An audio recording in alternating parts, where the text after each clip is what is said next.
parle là, on touche à des concepts d'engagement, d'attachement émotionnel à la marque. Et ça, c'est un truc qui est... Quand on parle de Rapha, on ne peut pas ne pas parler de ça. Comment tu décrirais... Déjà, comment tu définirais cette notion d'engagement et d'attachement émotionnel, et comment elle se manifeste chez vous?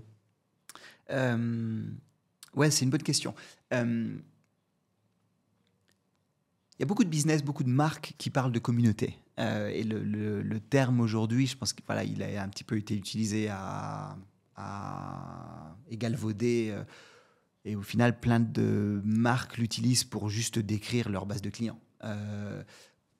Dans mon sens, et quand je regarde Rapha, la notion de communauté, elle va bien au-delà d'une relation transactionnelle avec ton client. Même si, certes, oui, tu as une relation transactionnelle parce que, en tout cas dans un business comme Votre le nôtre, finalité, c'est de vendre. voilà, c'est clairement ce qui permet à la marque d'exister.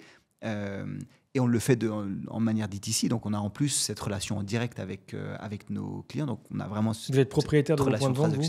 On est 90% de notre chiffre d'affaires, on le fait par nos channels. Okay. On fait à peu près 70% de notre chiffre sur notre channel web, Okay. rapha.cc, qui opère à travers le monde entier. On fait à peu près 20-25% par le biais de notre réseau physique. On a un réseau de aujourd'hui 25 boutiques. On les appelle des clubhouses parce que pour nous, c'est plus que des boutiques. C'est une maison, ok, intéressant. A home away from home pour nos clients. Et puis on fait un petit peu de wholesale.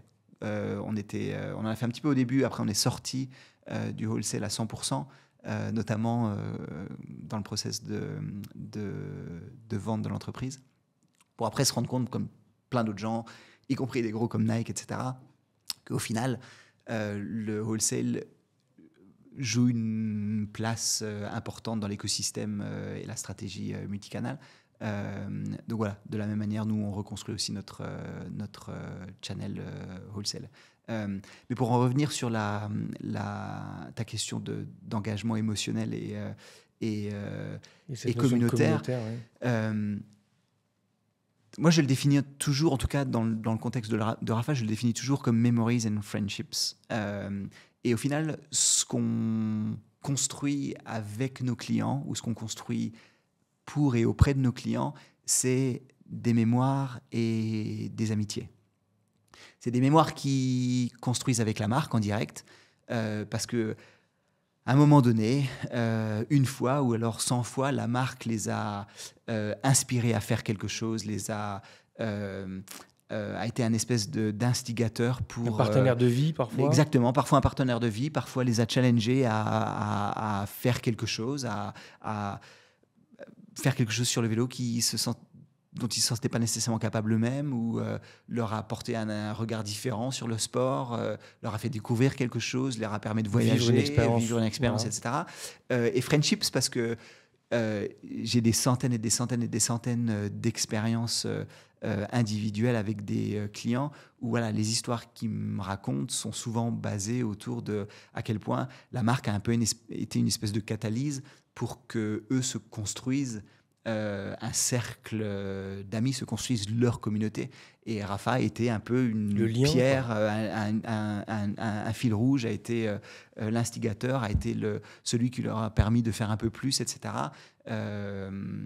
Et ceux qui ne connaissent pas Rapha connaissent pas la dimension que ça représente, la notion de communauté. Tu peux me donner quelques éléments qui peuvent permettre de comprendre ce que ça veut dire, communauté chez Rapha? Ouais.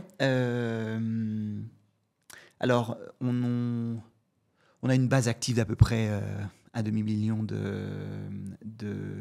customers. Et quand je dis actifs, c'est des gens qui shoppent avec nous sur les 12 derniers mois. On a plusieurs millions de customers qui ont shoppé avec nous au fur et à mesure des années. Mais on a ce demi-million de personnes qui sont engagées actifs, sur les 12 derniers mois. Et en tout cas sur nos channels en propre. Et il y a un subset de ces customers-là qui payent une fee annuelle pour faire partie du club Rapha, qui est le Rapha Cycling Club. On n'a pas été très créatif sur le nom. RCC. Mais It Does What It Does, ou It Says What It Does, qui est Alors j'ai horreur d'écrire du RCC, en tout cas de parler du RCC comme notre approche loyalty et un loyalty scheme, parce que ça va bien au-delà d'un loyalty scheme. C'est vraiment alors un club à proprement parler qui permet aux membres de leur donner, ou qui donne aux membres, qui leur donne plus du Rapha qu'ils aiment. Voilà, que ce soit par le biais d'accès exclusif à certains contenus, accès exclusif à certains produits, accès exclusif à certaines expériences, des trips, des week-ends, des sorties, toutes les semaines, etc. etc. On a à peu près 7% de notre base de clients qui sont membres du Club Rapha, mais ces 6% représentent 30% de notre chiffre d'affaires. La stickiness auprès de la marque, dès l'instant où quelqu'un devient membre du club, leur lifetime value et leur average spend sur 12 mois double ou triple entre les années avant être membre du club et les années qui suivent être membre du club. Et tout ça, voilà, en enlevant sans prendre en considération le coût du membership annuel, etc., qui est au final très faible. C'est plus tokenistique pour sémenter. C'est quoi le prix d'ailleurs d'entrée ? C'est 80 pounds annuel.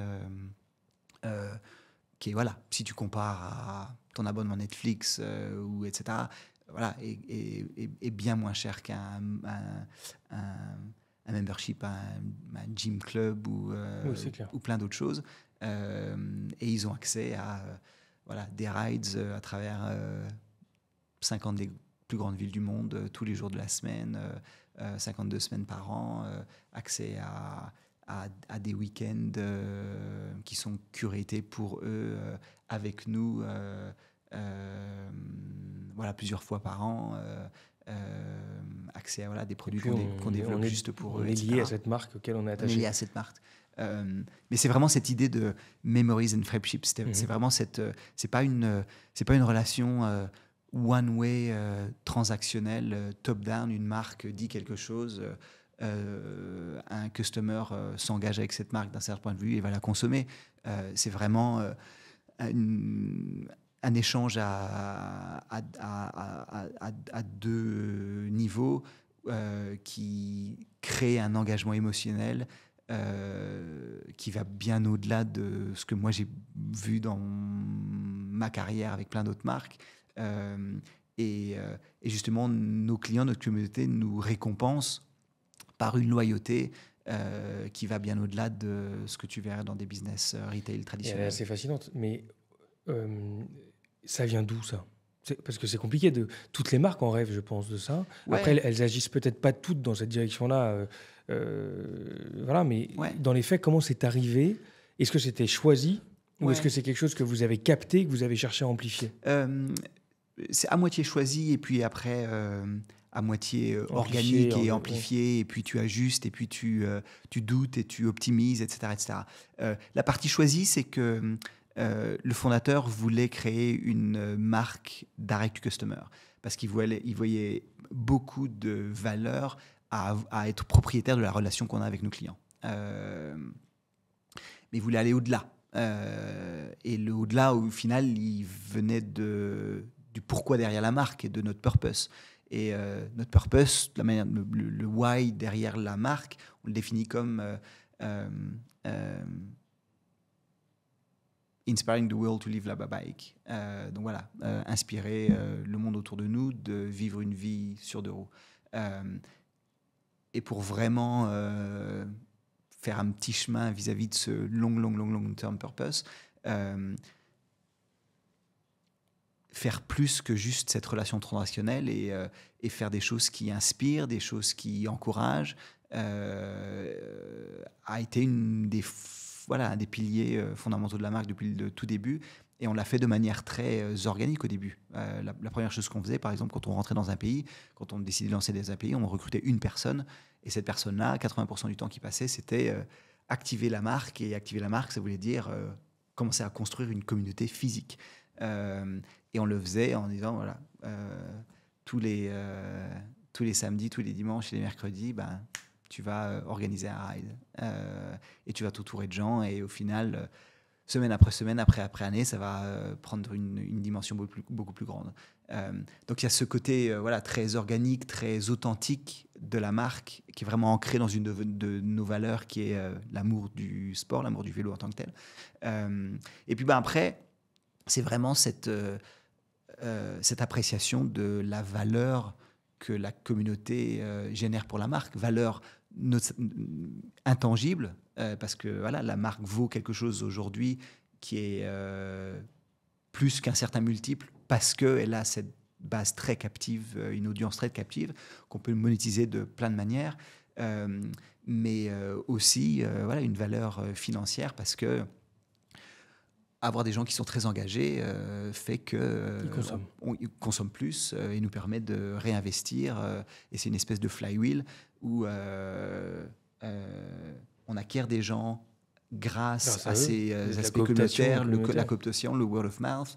Et ces gens-là rentrent dans cette communauté-là, commencent à consommer eux aussi, commencent à en parler autour d'eux, etc. etc. Donc, tu as une espèce de cercle virtueux qui est voilà, une grosse partie de notre flywheel chez RAF.